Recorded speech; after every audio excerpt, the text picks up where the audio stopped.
El desierto alto del territorio de Arizona no guarda secretos.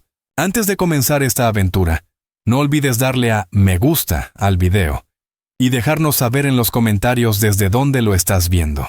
Los calcina hasta fundirlos con el polvo. Para Willa Boone, viuda solitaria en un rincón olvidado del mapa, el silencio de su granero vacío era más ensordecedor que cualquier disparo. Ese silencio se rompió con un sonido que no pertenecía al desierto. El llanto agudo de una criatura atrapada entre las fauces de piedra de una cueva oscura. Willa era una mujer de frontera, educada para temer a los apaches, pero también era una mujer que ya lo había perdido todo. Al rescatar a aquel niño sollozante de las sombras, no sabía que estaba encendiendo una chispa, una que o la consumiría o la salvaría. El sol que caía sobre el cañón de Flatiron no daba vida, golpeaba, aplastaba la tierra hasta agrietarla con un tono rojizo y seco, y lo llevaba haciendo durante 93 días. Willa sentía ese calor ardiente colándose por las suelas gastadas de sus botas. De pie sobre las tablas torcidas de su porche, una mano apoyada en el poste, la otra cubriéndose los ojos para mirar hacia el granero. Vacío. No escaso, no. Vacío de verdad. Hueco. El silo que por estas fechas rebosaba de maíz, gracias al trabajo de su difunto esposo Thomas, ahora solo contenía un puñado de granos secos y polvo. El desván era un esqueleto de vigas astilladas. Sus 2 últimas gallinas habían sido devoradas por un coyote 2 noches antes. Solo le quedaban una mula encorvada llamada Barnaby y una vaca tan flaca que se le contaban las costillas desde el porche. Willa era una mujer moldeada con la misma piedra terca de los cañones que la rodeaban. Alta, con manos endurecidas por la soga, el jabón de lejía y la culata de un rifle. Su cabello, del color del trigo seco, iba tan apretado hacia atrás que dejaba en evidencia las sombras de su rostro delgado. Ella y Thomas habían levantado ese rancho con sus propias manos, cavando un pozo que ahora amenazaba con secarse, labrando una tierra que ya no quería dar nada. Thomas había muerto 2 años atrás, víctima de una mordedura de serpiente que se volvió negra y séptica antes de que pudiera llevarlo las 20 millas hasta el pueblo. Ahora solo quedaban ella, el calor, el silencio y el miedo. El miedo era un zumbido constante debajo del chillido de las cigarras. No solo era la sequía, era el movimiento. Así lo llamaban los hombres en Flatiron Gulch. Una nube de polvo en el horizonte interrumpió su melancólica inspección. Un solo jinete. No bajó la guardia. Entró en la cabaña, su mano aferrándose a la familiar frialdad del Winchester 73 que Thomas tanto había valorado.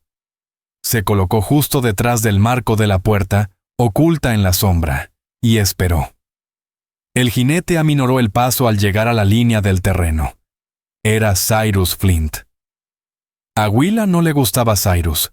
Era un hombrecillo que controlaba gran parte de la tienda general, y usaba esa posición para exigir favores e imponer su voluntad. Consideraba que su terreno, con su pozo de manantial, era un desperdicio en manos de una mujer sola. Se detuvo a 10 pasos del porche sin molestarse en desmontar. «Buenas tardes, señora Boone». «Señor Flint», respondió ella, seca como la arena. Cyrus escupió un chorro de tabaco al polvo. «Tu ganado se ve flaco». «Ha sido una temporada dura. Es más que eso», dijo él, inclinándose sobre la montura. Sus ojos pequeños y oscuros escanearon su propiedad con mirada de chacal. «Se dice en el pueblo que los mezcaleros andan sueltos, fuera de las tierras de la reserva, un grupo liderado por Kyle Ironclaw. ¿Ese nombre te suena?» Willa apretó el rifle escondido detrás del marco de la puerta. Claro que lo conocía. Kyle era un espectro, un nombre usado para asustar a los niños y vender más botellas de licor. Decían que nunca se había rendido, que jamás se había arrodillado ante el ejército. «He oído cosas», respondió Willa sin comprometerse. «No son solo habladurías», insistió Flint. El muchacho Prentice encontró 2 de sus vacas destazadas al estilo apache, cerca del norte, Están cerca. Y tienen hambre. La mirada de Cyrus se deslizó hacia el granero vacío, y en su rostro apareció una sonrisa depredadora. Una mujer sola aquí. Es un riesgo. No solo para ti, sino para el pueblo. Eres un punto débil. He mantenido esta tierra sola por 2 años, señor Flint. No soy ningún punto débil. Eso es orgullo hablando, dijo él, dejando caer el señora como una piedra. Y el orgullo no detiene a un guerrero pintado. Deberías vender, mudarte al pueblo. Aún estoy ofreciendo un buen precio por la tierra y los derechos del manantial. El manantial casi está seco, mintió ella. Era bajo, sí, pero el único agua en 5 millas. Volverá. Mi oferta no lo hará. Tocó el ala del sombrero, un gesto más ofensivo que cortés. Piénsalo. Cuando Kyle y su gente pasen por aquí, ese rifle no te servirá de mucho. Verán ese granero vacío y pensarán que la mujer dentro también lo está. Giró su caballo y lo espoleó, dejándola en una nube de polvo y desprecio. Willa lo observó alejarse, sintiendo la rabia arderle en el estómago como una brasa. Era un buitre. Igual que el desierto, iba a regresar a medir la harina para una cena sin alegría, cuando se quedó congelada. El sonido venía de los cerros, de las laderas escarpadas al norte, esas que los colonos evitaban. No era un coyote, ni un halcón, era un llanto. El sonido era débil, delgado, pero sin duda humano. Volvió a escucharse, un gemido agudo y desesperado que se cortó de golpe, como si alguien lo hubiese sofocado, y justo después de que Cyrus Flint la advirtiera sobre guerreros. Su primer pensamiento fue una trampa, un señuelo. Pero aquel llanto era demasiado pequeño. Era el llanto de un niño.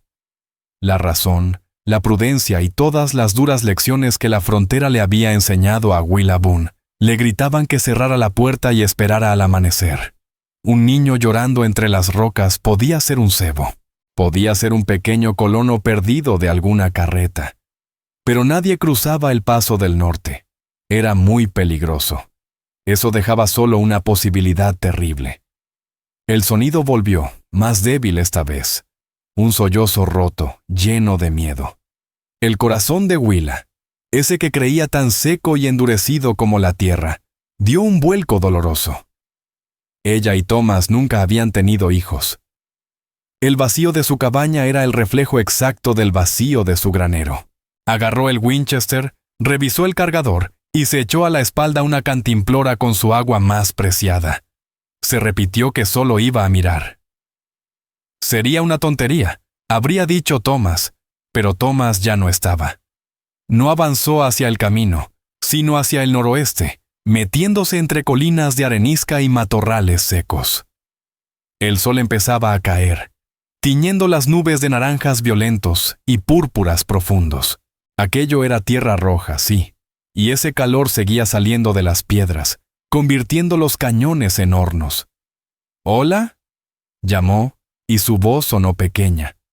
El llanto cesó, sustituido por un ruido nervioso, como el de un animalito intentando enterrarse en la tierra. «Tengo agua», dijo más suave. «Está bien. Tengo agua». Siguió el sonido durante casi 1 kilómetro, trepando entre rocas hasta llegar a una grieta oscura del acantilado. Una fisura estrecha, no más de medio metro, que conducía a la penumbra. Los sollozos venían de allí dentro. «Sal, pequeño», susurró, dejando el rifle sobre una roca plana y mostrando las manos vacías. «No te haré daño». Solo escuchó un gemido temeroso.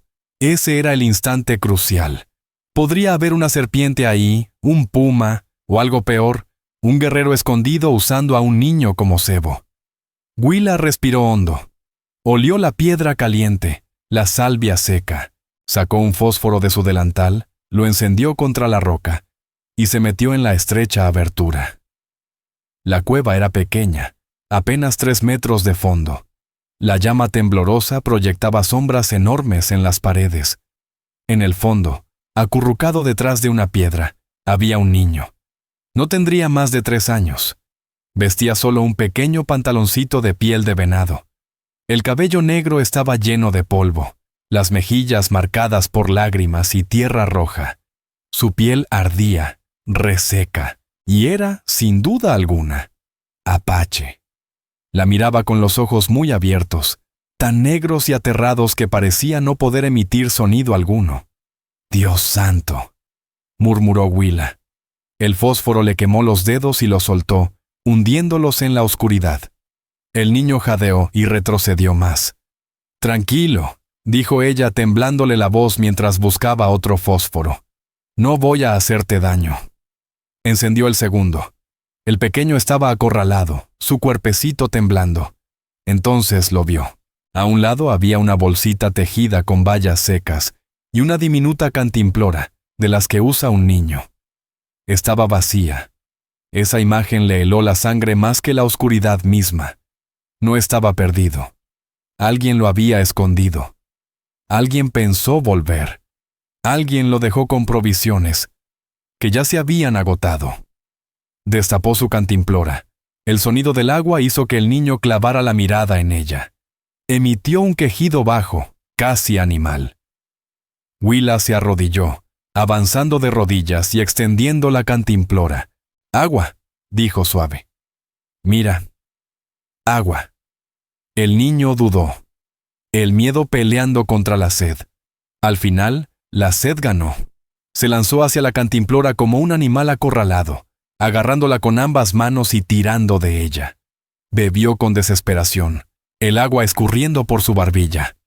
Cuando Willa intentó sostenerla mejor, él siseó y la mordió en la mano. Willa soltó un grito, echándose atrás. Tenía los dientes como un lobito. Él volvió a su rincón, abrazando la cantimplora y vigilándola. «Está bien, pequeño», dijo ella, chupando su nudillo sangrante. «Quédate con ella». Se sentó sobre los talones. El fósforo se apagó y la oscuridad volvió a atraparlos. Escuchó cómo el niño bebía, luego una tos ahogada, y entonces lo supo. Tenía que decidir. Podía dejarlo allí. Podía marcharse, regresar a su cabaña, atrancar la puerta y fingir que jamás había oído nada. Y por la mañana, aquel niño moriría deshidratado. O algún coyote lo encontraría antes. O tal vez su gente volvería. Y si llegaban y la hallaban allí, con él, sin contexto, asumirían lo peor. O... Encendió un tercer fósforo. El niño ya había terminado el agua. Estaba acurrucado, los ojos medio cerrados, agotado, famélico, temblando de puro miedo. «No puedo dejarte», susurró Willa, la voz quebrada. «Que Dios me ayude. No puedo». Avanzó poco a poco. El niño trató de esconderse aún más entre las rocas. «No», soltó él, una sola palabra, cortante, que Willa entendió a la perfección. «Lo siento», le dijo ella. «Lo siento, pero no puedes quedarte aquí». Se lanzó de golpe, lo agarró antes de que pudiera reaccionar. El pequeño lanzó un grito agudo, como pájaro herido, y empezó a pelear. Pateó, golpeó, mordió. Sus puñitos daban con fuerza en su pecho como tambor desesperado. Willa lo sostuvo fuerte, envolviéndolo con sus brazos, y retrocedió fuera de la cueva. El sol poniente los alcanzó de lleno. El niño volvió a gritar, cegado por la luz, y se enterró contra su hombro, el cuerpo sacudido por sollozos. Willa, jadeando, se quedó allí de pie con el niño apache, salvaje, mordedor, aterrorizado en sus brazos. La mano le sangraba. El Winchester yacía inútil sobre la piedra. Recogió el rifle. «Shh. Tranquilo, pequeño», murmuró con voz áspera. «Ya está. Vámonos a casa». Comenzó la caminata de regreso, 1/2 kilómetro, con el alma revuelta por terrores enfrentados. Acababa de salvar a un niño, y, casi con certeza, acababa de firmar su propia sentencia de muerte. Llevar al pequeño hasta la cabaña fue una batalla. Era liviano, sí, pero luchaba con la fuerza desesperada de un gato montés. Cuando por fin logró atrancar la puerta, sangraba por la mordida en la mano, tenía un arañazo profundo en el cuello y un golpe en la espinilla que prometía un moretón púrpura para el día siguiente. Lo soltó sobre el suelo rústico de madera. El niño de inmediato se arrastró hasta debajo de la mesa, encogido contra la pared, los ojos vigilando cada uno de sus movimientos. «Vaya lío te armaste, Thomas», suspiró Willa, apoyándose en la puerta.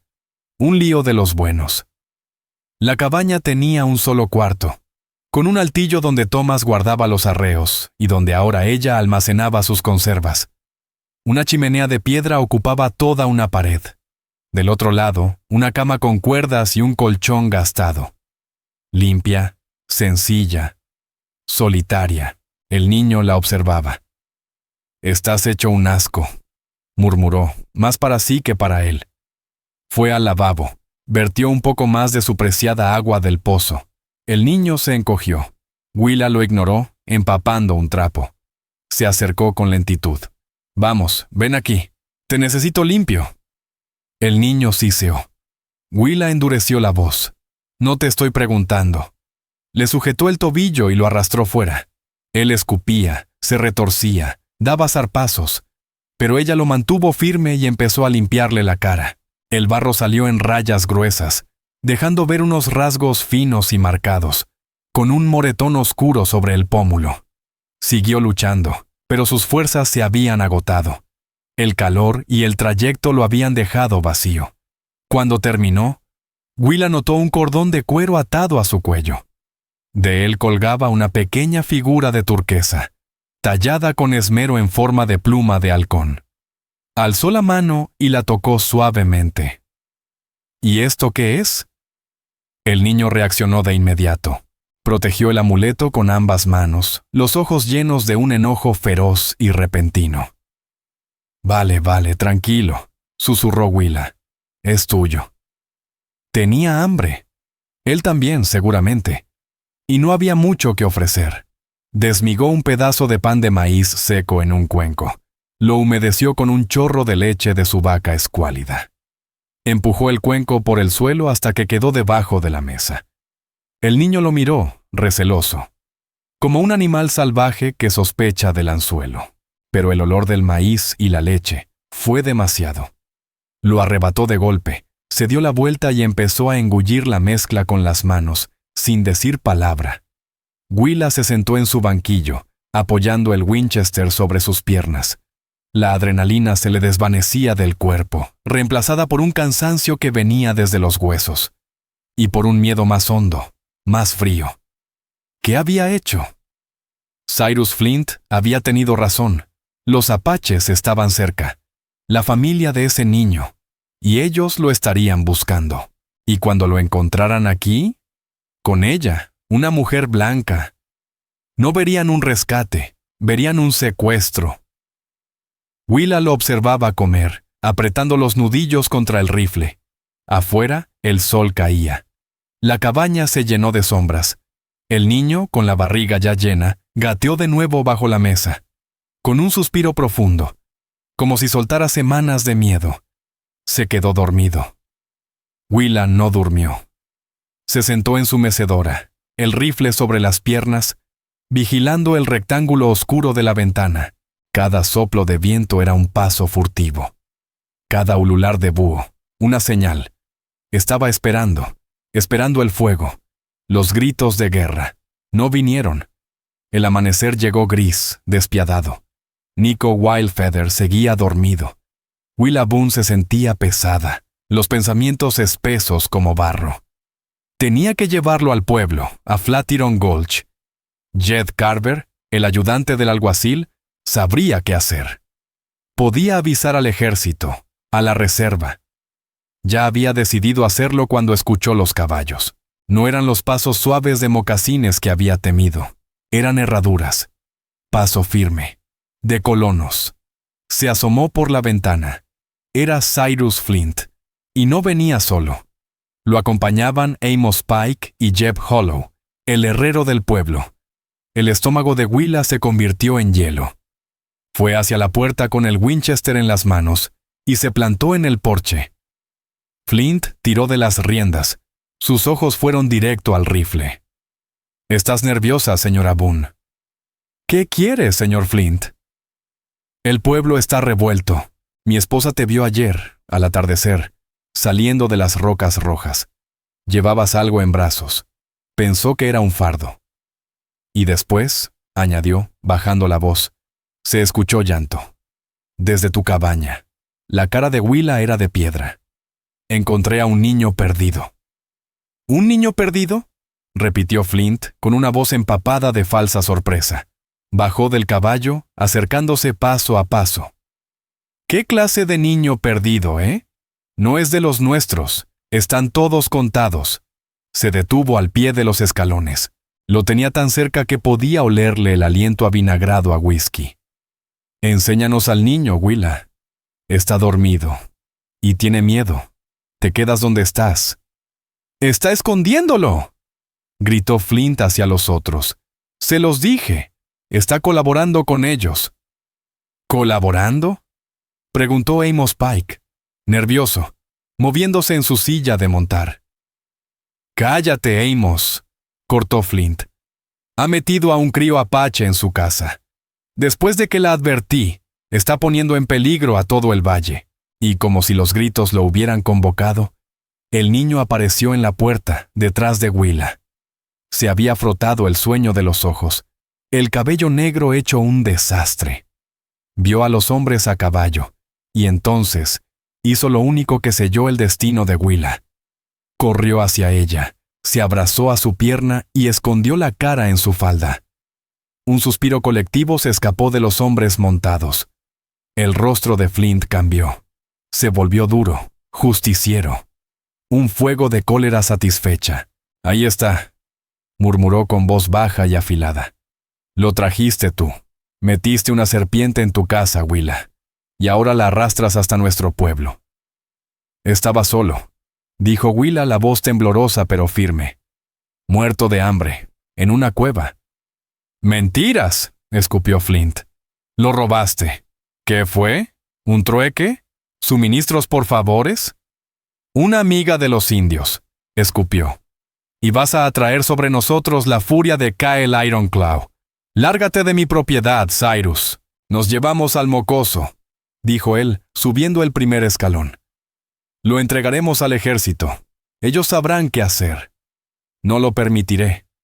No seas tonta, mujer, gritó Jeb Hollow, el herrero, con los brazos tensos en las riendas. Tiene razón. Lo seguirán hasta aquí. Nos van a quemar vivos. Flint se lanzó, no al niño, sino al rifle. Pero Willa fue más rápida. Se movió de lado, alzó el Winchester a la altura de la cadera y montó el percutor. El clic-clic fue el sonido más alto en kilómetros. Flint se quedó congelado, la mano a medio camino. Willa pronunció con una voz que cortaba el aire. «Lárguense de mi propiedad». Nico lloraba a sus pies, abrazado a su pierna. Los tres hombres no podían apartar la vista del agujero negro del cañón. Flint bajó lentamente la mano, su rostro blanco de furia. «Has hecho tu elección, señora Boone», bufó. «Has elegido a ellos por encima de los tuyos. Cuando vengan, no mires hacia Flatiron Gulch pidiendo ayuda, ni se te ocurra». Dio media vuelta, montó de nuevo, y los tres partieron al galope hacia el pueblo. Willa se quedó allí, temblando, el rifle aún en las manos, hasta que el polvo se disipó por completo. Miró hacia abajo. Nico la miraba, sus lágrimas dejando surcos limpios en su carita sucia. Estaba completamente sola, atrapada entre el odio de los colonos y la inminente llegada de los apaches. La partida de Cyrus Flint no trajo paz. Trajo otro tipo de silencio, uno más espeso, aplastante. Willa era ahora una forastera en su propio mundo, una traidora en los ojos del pueblo. Atrancó la puerta, arrastró un baúl pesado hasta delante de ella y trabó las contraventanas, dejando apenas una rendija para mirar y disparar. La cabaña se sumió en una penumbra polvorienta, caliente como horno. Nico Wildfeather, como si hubiera sentido el cambio en el aire, de miedo a resistencia, se quedó en silencio. Ya no intentaba morder, pero tampoco dejaba que Willa se le acercara. Se sentaba junto al hogar apagado, observándola sin parpadear. Willa Boone no podía pensar con claridad. ¿Qué iba a hacer? No podía quedarse allí. Cyrus Flint regresaría, y la próxima vez no vendría solo. Jed Carver, el ayudante del alguacil, era un hombre razonable, pero demasiado fácil de manipular por una turba. Y Flint sabía cómo encender una. ¿Huir? Imposible. No con su mula y la vaca flaca. No llegarían ni a 5 millas. Solo quedaban los apaches. El estómago se le encogió. Tenía que devolver al niño. Era su única oportunidad. Pero, ¿cómo salir al desierto, con un niño indígena en brazos, y esperar que los primeros guerreros que encontrara la escucharan antes de disparar? «¿Cómo te llamas, pequeño?», murmuró, hablándole más a las sombras que al niño. Nico solo la miró. Tenía el amuleto de turquesa entre los dedos, frotándolo como si fuera lo único que le quedaba del mundo. «Halcón», susurró Willa mirando la pluma. «En mi cabeza, te llamaré Halcón. Es mejor que llamarte niño». Pasaron 2 días. Vivían sofocados por el calor encerrado dentro de la cabaña sellada. El aire se había vuelto rancio. Los nervios de Willa estaban al borde del colapso. Racionaba el agua. Las últimas migas de pan de maíz. Cada vez que la mula rebuznaba, se le disparaba el corazón y agarraba el rifle. Halcón parecía marchitarse, apagarse, pero no de enfermedad, sino de tristeza. Estaba en duelo. Lo echaba de menos. Y Willa lo entendía. Le recordaba tanto los primeros meses tras la muerte de Thomas, que dolía con solo mirarlo. Al tercer amanecer, no pudo soportar más la oscuridad. Necesitaba saber qué estaba ocurriendo afuera. Levantó apenas la contraventana del lado norte, la que daba hacia las rocas rojas. Al principio no vio nada, solo calor ondulante bailando sobre las piedras, pero luego lo vio, un destello. No era el sol sobre la roca, era sol sobre metal. Entrecerró los ojos, el corazón golpeándole las costillas. En la cima del risco, el que dominaba todo su terreno, había un hombre, montado, inmóvil. Una silueta oscura contra el cielo brillante. Demasiado lejos para ver detalles, pero no los necesitaba. No era un colono, no llevaba sombrero. Estaba allí, mirando. «Dios mío», susurró Willa. Nico, al oír el miedo en su voz, se arrastró hasta la ventana. Pasó el día observando al vigilante. No se movió ni un centímetro. Era una estatua, una sombra tallada con intención. Ella era un ratón atrapado en una caja, y el halcón volaba en círculos. Flint y los suyos no habían vuelto. Ahora sabía por qué. Los apaches estaban aquí, y seguramente también los habían visto. Todo el valle estaba en una especie de duelo silencioso, una tregua sin palabras. Al caer la tarde, al vigilante en la cima se le unieron otros 2. Luego, un tercero. 3 figuras oscuras recortadas contra el cielo rojo como sangre. Willa sintió como el miedo le bajaba por la espalda como agua helada. No era una partida de guerra. Si lo hubiera sido, ya habrían atacado. Esto era otra cosa. Calculado, medido. Estaban esperando. ¿Pero a qué? Esa noche durmió en la mecedora, con el rifle cruzado sobre el regazo, los músculos tensos, el alma encogida. A la mañana siguiente fue directo a la ventana. Ya no estaban. La cima estaba vacía, y eso era peor. El silencio antes del golpe. ¿Se habían ido? ¿O estaban más cerca ahora, arrastrándose entre los matorrales, preparándose para asaltar la cabaña? Se quedó mirando la cima vacía, los ojos ardiéndole del esfuerzo. Nico estaba a sus pies, también mirando el risco. Levantó un dedo polvoriento. «Ina», susurró. La primera palabra que salía de su boca, además del no. «Ina», repitió, más fuerte. Su voz quebrada por la esperanza. Corrió hacia la puerta rascando la madera con sus uñas. «¡Ina!». Willa no entendía la palabra, pero sí entendía el tono. Era un nombre, era un llamado. Estaba señalando hacia el risco, hacia donde habían estado los vigilantes. Él no les temía. Les llamaba. Su mente dio vueltas. Los que observaban no eran guerreros de guerra. Eran un grupo de búsqueda. Estaban buscándolo a él. Y ahora se habían ido.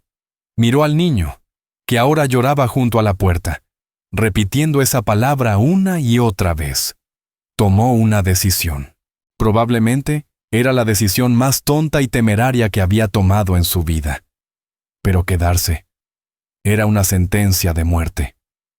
Quitó el travesaño de la puerta. Agarró al niño de la mano. «Silencio», le susurró. «Vamos a buscar a tu Ina». Se colgó la cantimplora, echó el rifle al hombro y salió al porche. Dejó la puerta abierta, bien abierta. Entrecerró los ojos ante la luz de la mañana. Todo estaba en calma. La cima del risco, vacía. Ni rastro de Cyrus Flint. «¿Por dónde?», le preguntó al niño. Nico Wildfeather ya no lloraba. Sus ojos, grandes, asustados, miraban al este. No señaló hacia la cima, sino hacia las colinas bajas que conducían al lecho seco del río. «Está bien», murmuró Willa con la boca seca como el polvo. «Tú guías». No habían dado ni 10 pasos más allá del granero vacío, cuando una voz grave, poderosa, rompió el silencio como un rayo. «¡Alto!». Willa se detuvo en seco. La voz venía desde los álamos junto al arroyo seco, un lugar que no había vigilado. Giró con lentitud. Salieron de entre los árboles, no 3, sino 5. 5 guerreros apache montados en ponis fuertes y moteados. No eran harapientos, no eran fugitivos. Eran dignos, firmes, y venían armados con lanzas y rifles. El del centro imponía.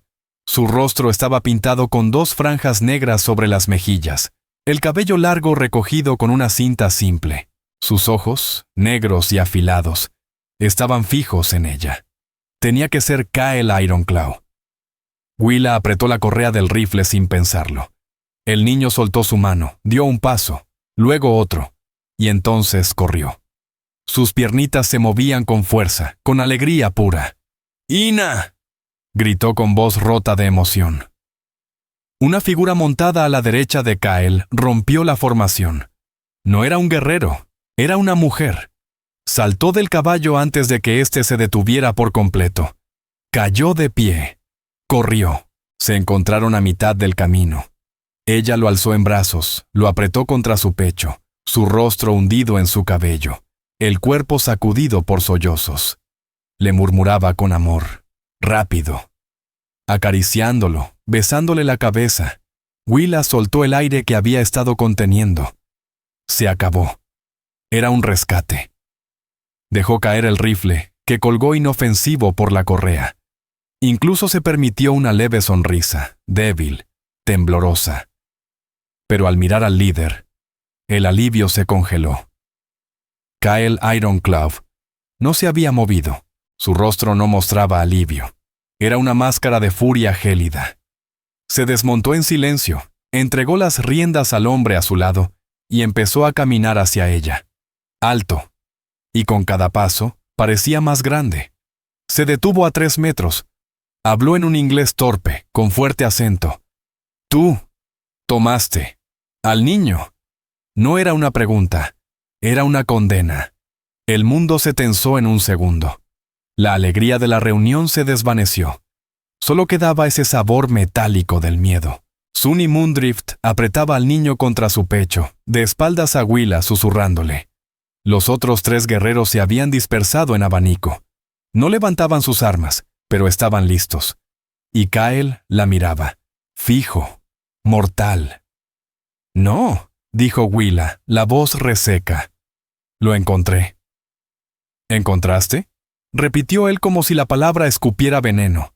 Señaló hacia la cabaña. «¿Tú? Sacaste. ¿De cueva?». Él lloraba. «Estaba solo», protestó ella.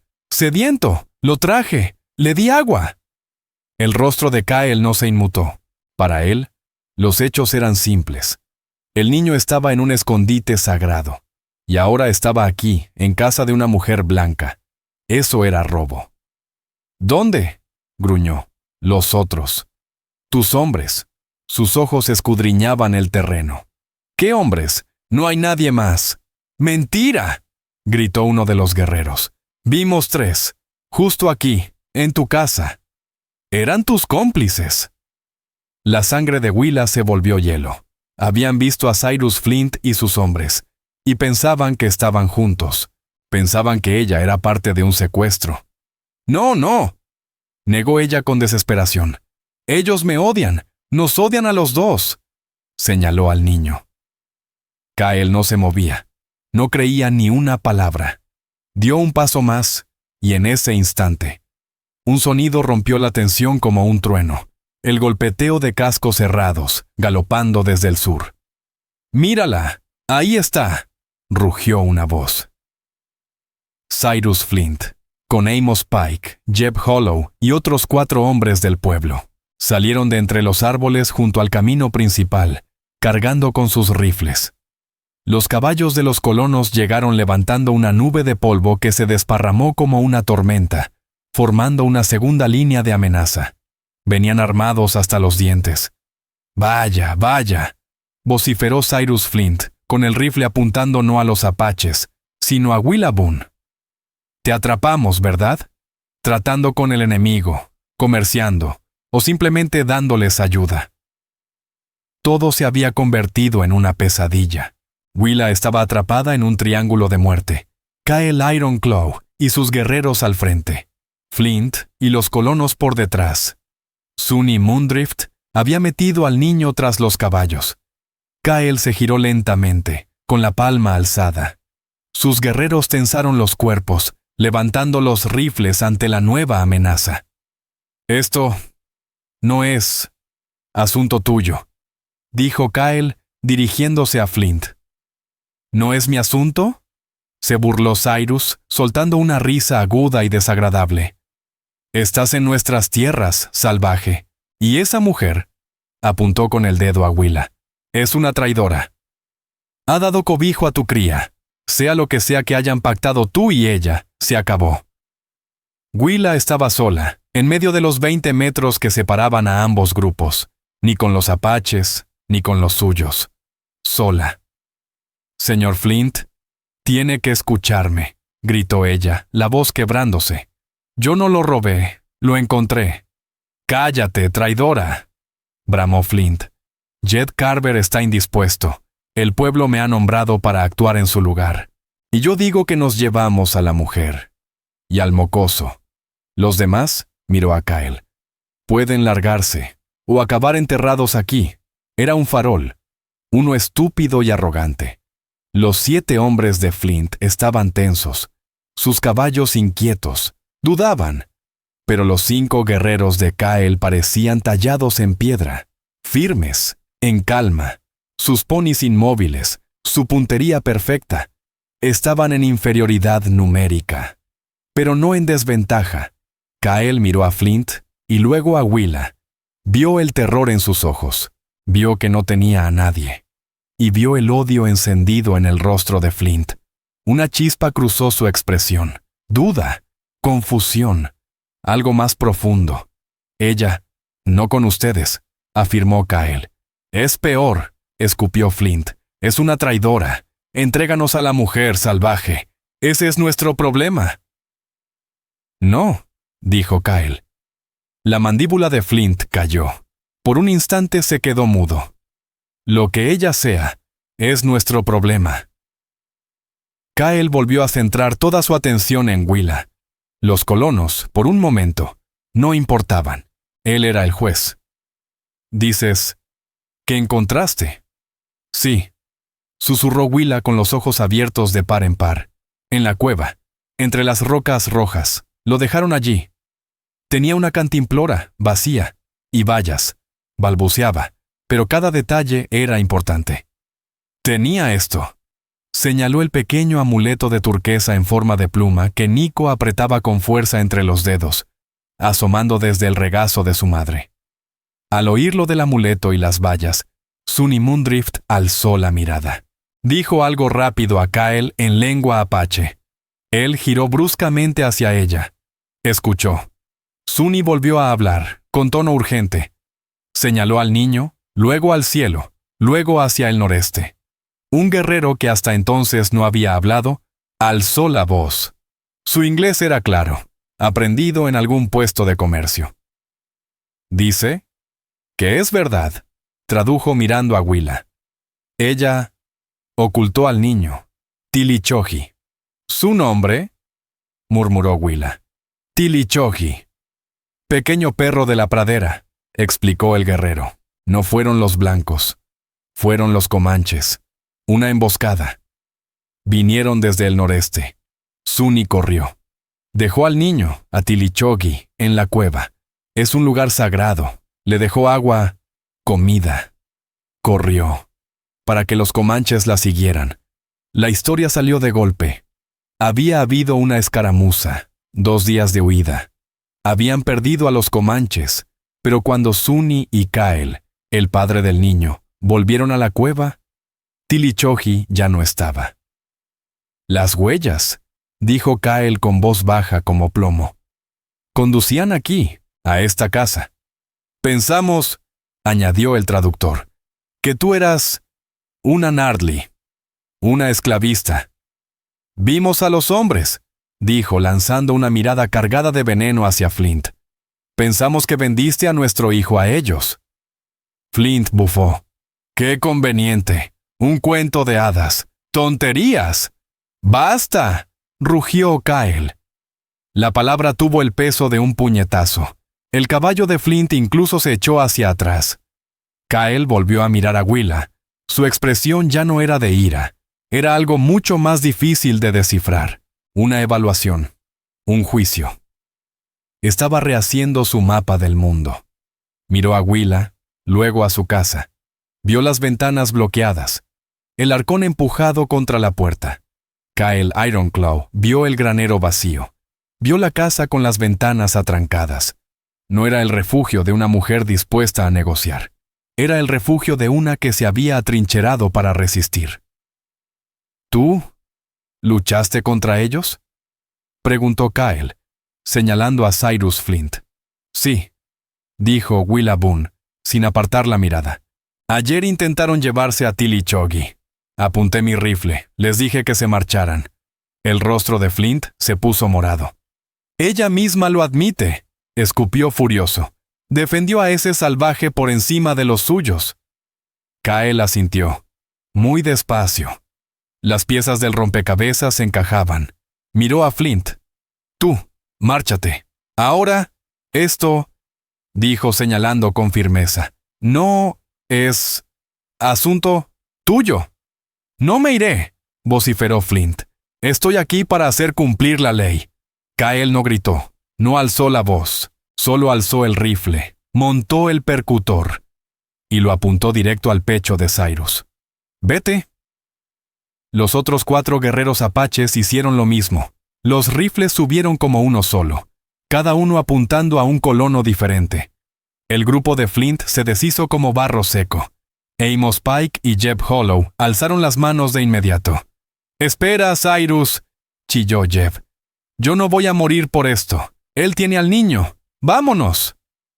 Flint miraba directamente al cañón del arma de Kael. Temblaba de pura rabia. No podía ni hablar. Se giró hacia Willa. La mirada que le lanzó prometía sangre. «Esto no ha terminado», susurró. Tiró de las riendas de su caballo, lo giró bruscamente y se fue al galope, tragando polvo, su pandilla corriendo tras él como perros asustados. El claro quedó en silencio. Willa temblaba tanto que pensó que se le doblarían las rodillas. Kael bajó el rifle, la miró en silencio. Examinó su rostro agotado, el delantal roto, el nudillo ensangrentado donde Tilichogi la había mordido. Miró a su hijo, sano y salvo, aferrado a su madre. Suni Moondrift acariciaba su cabeza, el rostro manchado de lágrimas y alivio profundo. Finalmente, Kael volvió a mirar a Willa. Largamente. Ella había salvado a su hijo de morir de sed. Lo había limpiado, alimentado, y lo había protegido con un rifle, enfrentándose a los suyos. Entonces dijo una sola palabra. «Espera». Montó su caballo. Sunny, Tilichogi y los demás guerreros giraron sus monturas y se alejaron hacia los álamos. No rápido, pero con firmeza, hasta desaparecer entre los árboles. Willa se quedó sola, con la puerta de la cabaña abierta, el granero vacío y su mundo vuelto del revés. «Espera», susurró al viento. ¿Esperar qué? Los 2 días que siguieron fueron un infierno nuevo. El silencio era absoluto. Flint no volvió.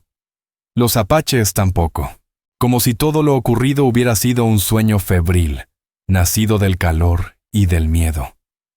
Willa vivía en el limbo. Barrió la cabaña, remendó el delantal, ordeñó su vaca, cada movimiento mecánico. Mantenía el Winchester cerca, pero ya no sabía a quién estaba vigilando. ¿Estaría Flint formando una turba en el pueblo? ¿La palabra de Kyle había sido promesa o amenaza? ¿Estaban decidiendo un castigo para la mujer blanca que había tocado a su hijo? Se sentía seca por dentro, como una prenda vieja, colgada al sol hasta volverse inútil. No tenía aliados, el pueblo la había echado, y los apaches, los que le debían la vida del niño, solo le habían dejado una orden ambigua. La mañana del tercer día, despertó antes del amanecer. Un sonido. Abrió los ojos de golpe. Seguía en la mecedora, el rifle en el regazo. No era un disparo, ni un grito de guerra. Era un roce, un arrastre suave. Y el resoplido de caballos. Muchos. Se arrastró hacia la rendija de la ventana, el corazón en la garganta.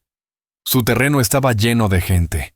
En la penumbra gris del alba, pudo contar al menos 20 figuras.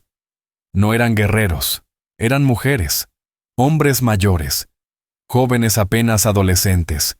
Eran apaches, y estaban trabajando. Se movían con una eficacia callada que dejaba sin aliento.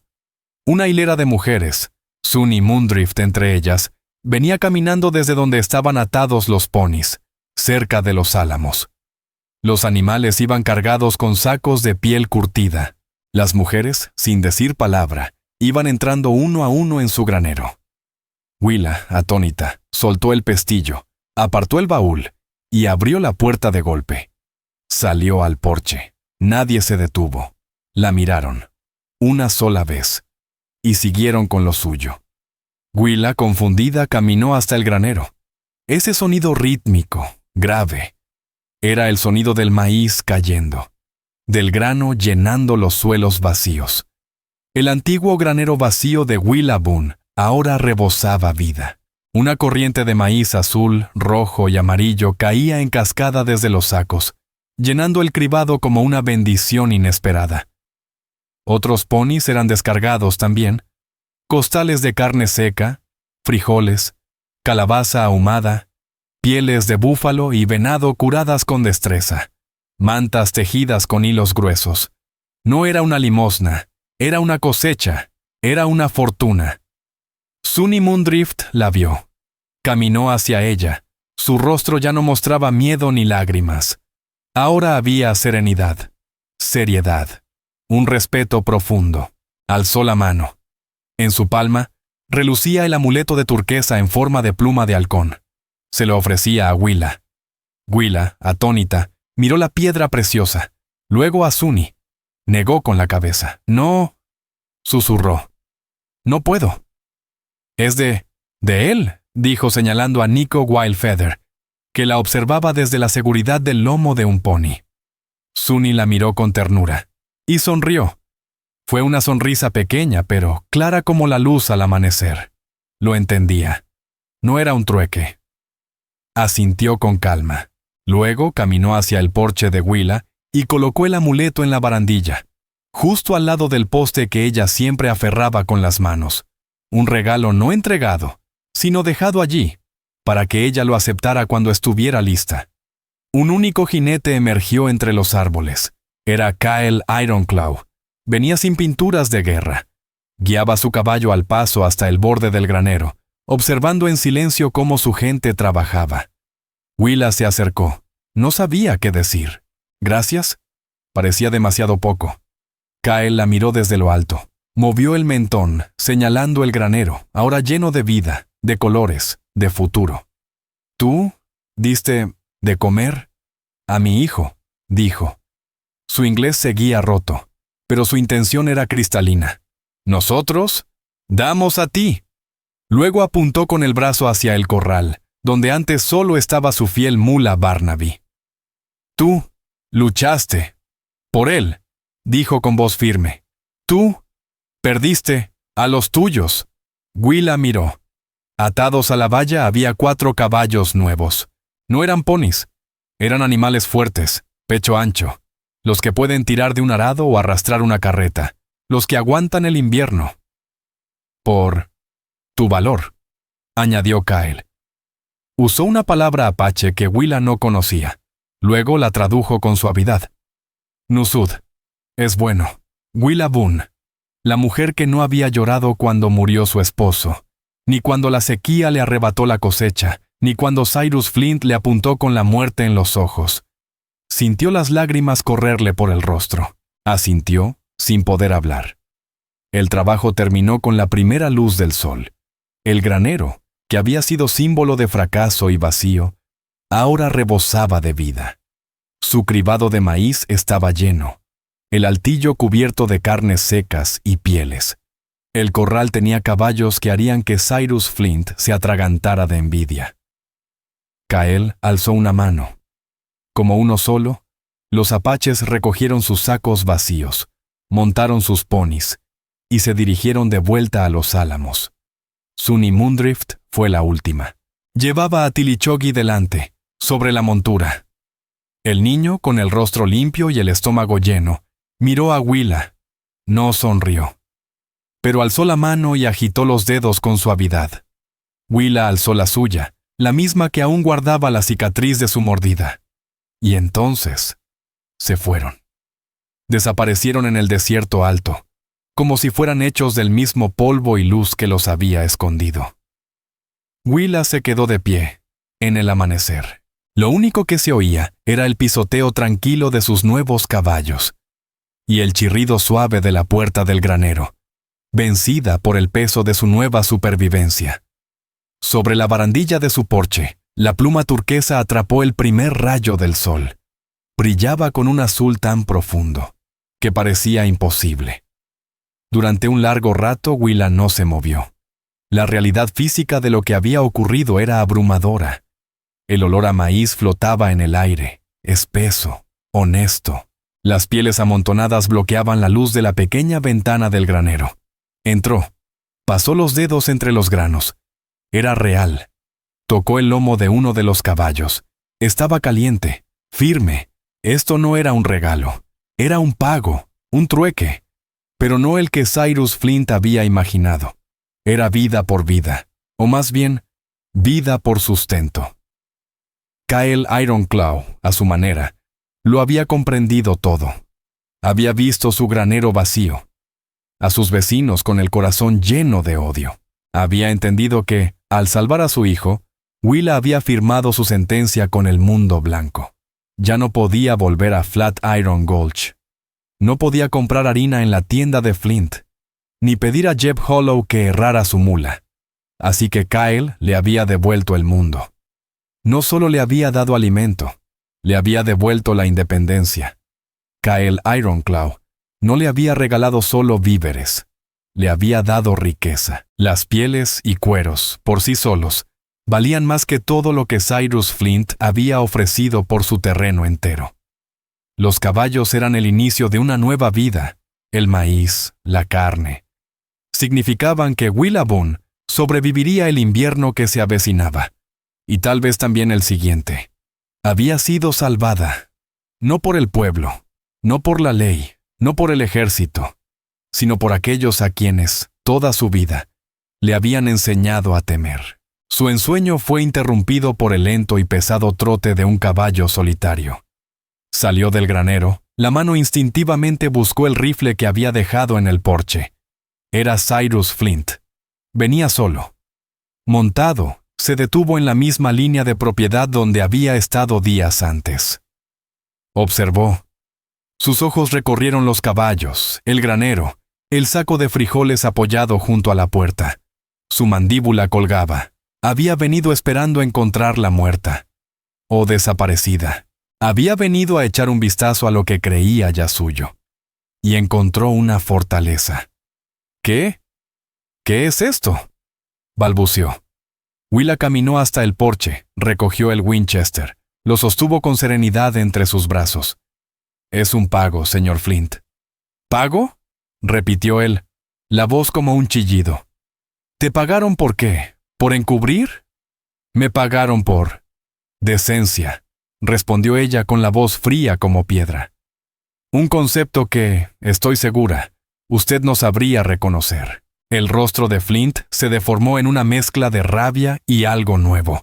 Miedo, porque esa mujer que antes era solo una viuda sola y débil, ahora era otra cosa. Ahora estaba protegida. «Esto es una aberración», vociferó escupiendo palabras. ¡Tú eres una traidora! Voy a llamar al ejército. Van a quemarte viva». «Hazlo, Cyrus», respondió Willa. Incluso sonrió. «Ve al fuerte y dile a los soldados que la viuda Boone tiene demasiado maíz. Diles que Kyle Ironclaw mismo pisó su granero, que la protegió. Diles eso, y a ver qué pasa». Dejó que el silencio completara la amenaza. El ejército estaría muy interesado en saber que Kyle Ironclaw estaba en la zona, y más aún, que había hecho comercio pacífico, en cantidades masivas, con una mujer blanca. Y más aún, que esa mujer estaba bajo su protección directa. Harían preguntas que no le convenían nada a Cyrus Flint, preguntas que pondrían su nombre y su turba al borde de la horca. Y lo entendió. Estaba atrapado. Era un matón que había perdido el poder. Miró el granero. Luego la miró a ella.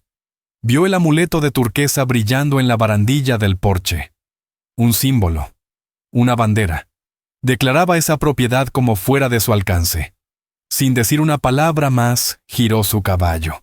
No huyó al galope. Se marchó, vencido. La espalda encorvada. Willa lo observó alejarse, y por primera vez desde que Thomas murió, se sintió verdaderamente a salvo. Regresó al porche. Levantó la pluma turquesa. La piedra era suave, fría, firme entre sus dedos callosos y cicatrizados. Pasó el cordón de cuero por su cuello, lo ató con un nudo simple y escondió el amuleto bajo la blusa, donde descansó, tranquilo, contra su corazón. La historia de la cosecha de Boone, como empezó a llamarse, corrió por Flatiron Gulch, como fuego seco entre las matas. La versión de Flint, plagada de traición y pactos oscuros, fue rápidamente reemplazada por una más fantástica y más verdadera. Amos Pike y Jeb Hollow la contaban con una mezcla de temor y reverencia. Hablaban del enfrentamiento, de la furia contenida de Kyle, del valor imposible de Willa Boone. El poder de Flint se marchitó. Los hombres que antes temían su control económico, ahora lo miraban con desprecio. Era el tipo que había intentado azuzar una turba contra una mujer, que resultó estar protegida por el líder apache más temido de toda la región.